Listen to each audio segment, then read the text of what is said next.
Remember back in the day when you could walk over to your neighbor's house and ask to borrow a cup of sugar? You could say that as a society, we stopped doing things like this long before the pandemic, and that relying on our neighbors, on each other really, was no longer commonplace.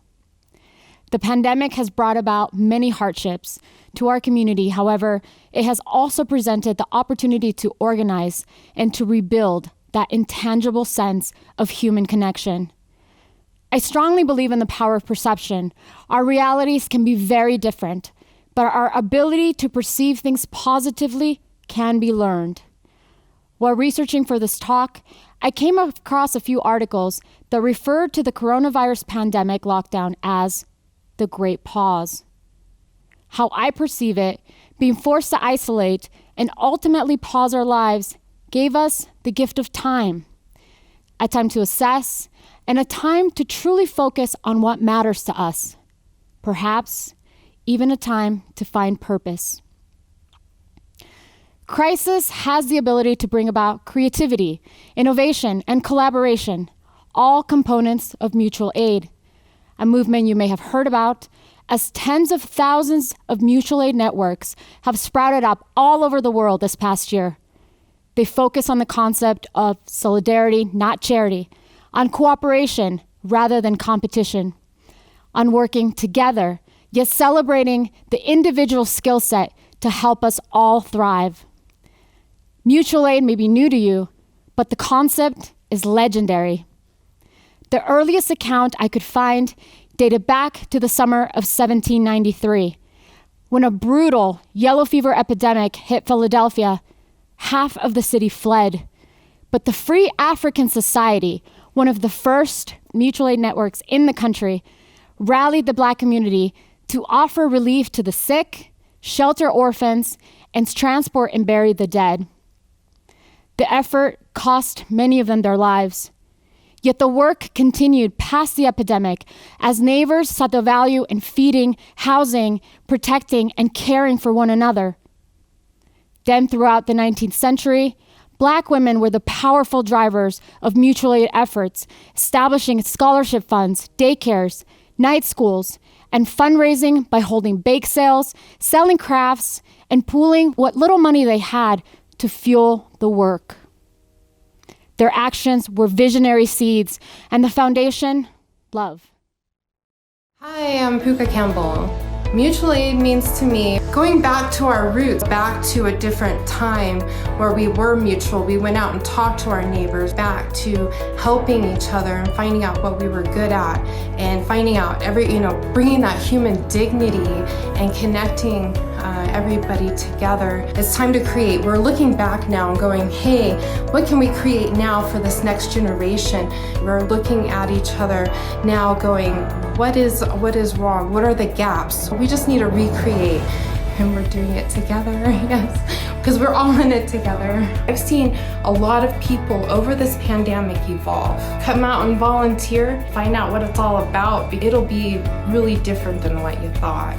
It might open your eyes a little bit more to what's going on.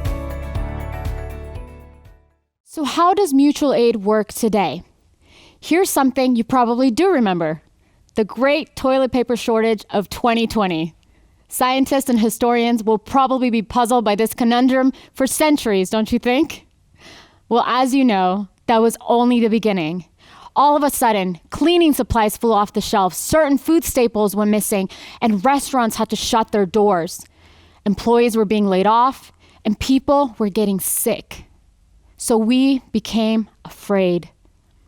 Social media was being utilized in other capacities to provide a platform for communities that wanted to help each other, be it through marketplaces, communication during the BLM protests, and even support during natural disasters. While most of us worried, a Facebook group in the small city of Grand Junction, Colorado, was being created, led by long-term activist Jacob Richards. The Grand Junction Mutual Aid seed was planted, and what sprouted from this grassroots organization was a beautiful collaboration of community members that were action-driven and wanted to focus on solutions, not problems. Shortly after, the mutual aid distribution event was established. it would quickly become a platform for the exchange of resources between neighbors, a safe haven that allowed activists, teachers, moms and dads, college students, retired veterans, and even the unsheltered to work together, to give and to receive, to share in our common humanity during a time of great division.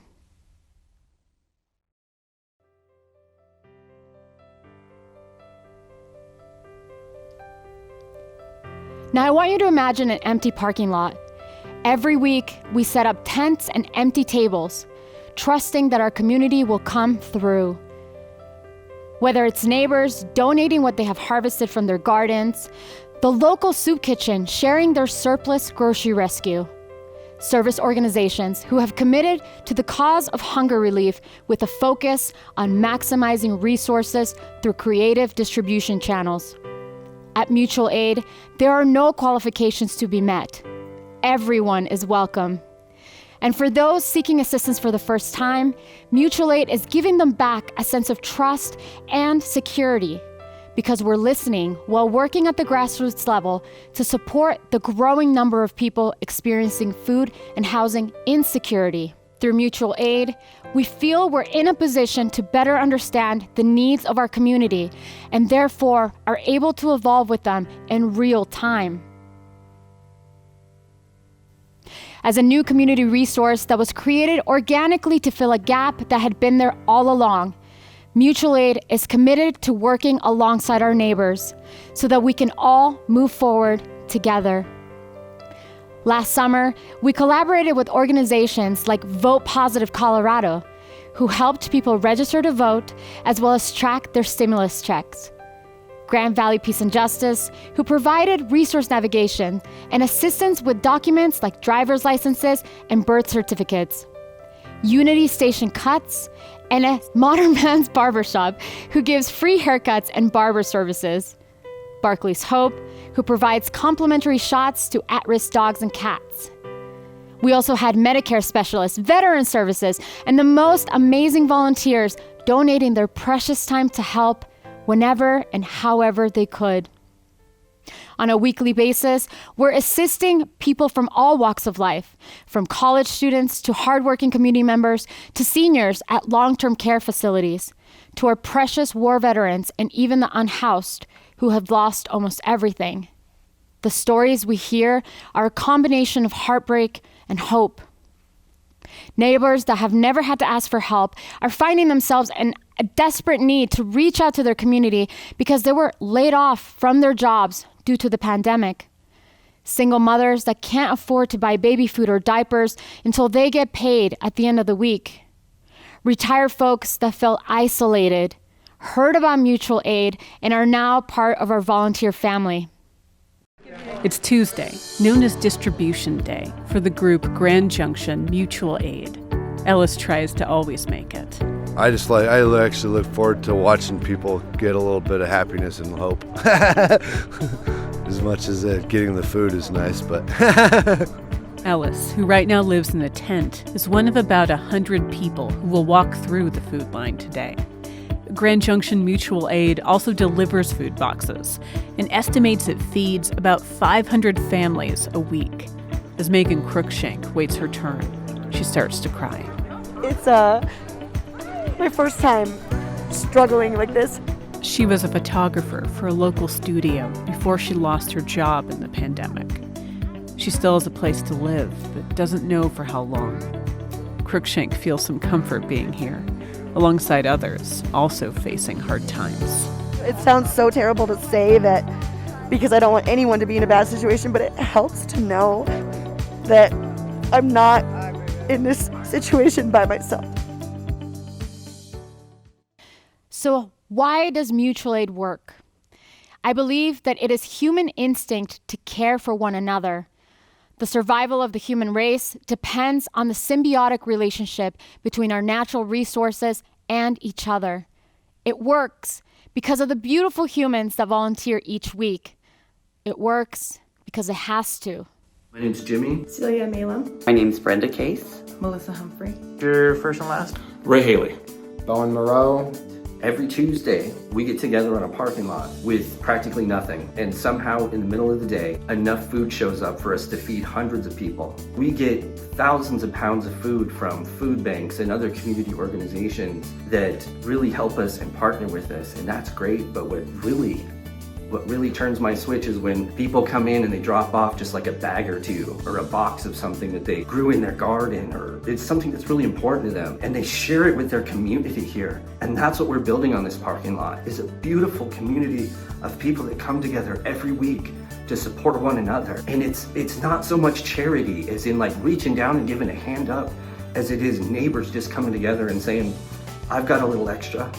Can I give some to you? And do you have something to give to me?